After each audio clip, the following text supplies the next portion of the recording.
ভাই মাদারীপুরের পাও ফাটার গল্প শুনতে চাই। আমি মাদারীপুরের এক চাচার কাছে মুরব্বী জিজ্ঞাসা করলাম, চাচা সবাই বলে যে মাদারীপুরে পাও ফাটা খায়, কারণটা কি চাচা?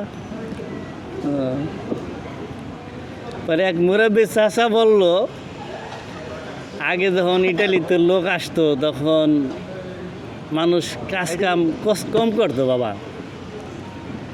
হ্যাঁ, এরকম চাকরি ছিল না, বেশিরভাগই মানুষ ব্যবসা বাণিজ্য করতো। কেউ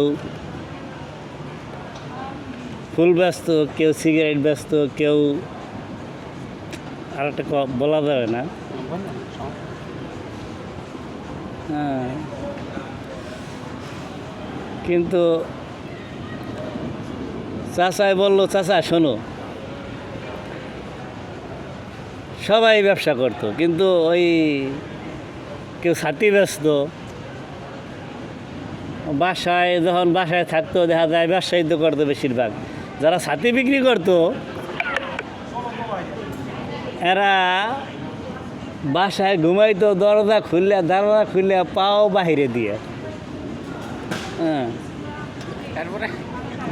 পায়ে যে বৃষ্টি লাগতো দৌড়ে বেরোতো ছাতি বিক্রি করতে। হ্যাঁ, ছাতি বেছে বৃষ্টি দেখিয়ে দৌড়ে বেরিয়েতো। পাও বাড়া রাখতো, ওই পাও বাড়া রাখার কারণে পার সমস্যা হইতো, পাও ফাইটা যাইতো, ইয়ে হইতো, সমস্যা হইতো শুকে। হ্যাঁ, এই জন্য বেশিরভাগ মাদারীপুরে মানুষের পাও ফাইটা দিত, যারা ছাতি মাতি ব্যস্ত, তারা ব্যবসা করতো। ওই ওই এই জায়গাতেই শুরু হইতো এই পা ফাটা। এই জন্য ওদেরকে অনেক করতো, অল্প সীমিত লোকে, কিন্তু দেখা যায় অল্প কিছু মানুষ এই ব্যবসা করতো, ছাতি বিক্রি করতো। যারা এমনি সিগারেট ব্যস্ত এটা ওটা করতো, এখন সময় তো তারা, কিন্তু ছাতি যারা বিক্রি করতো ওরা পাও বাহিরে, জানালার বাহিরে দিয়ে পাও বাইক করে দিয়ে, দরজার বাইকে বাহিরে পাও দিয়ে ঘুমাইতো। যেই দেখতো যে বৃষ্টিতে পাও ভেসে সে দৌড়ে বেরিত। এরকম পাও বাহিরে রাখার কারণে এদের পাও ফাইটা যাইতো, এজন্য এদেরকে পাও ফাড়া বলে।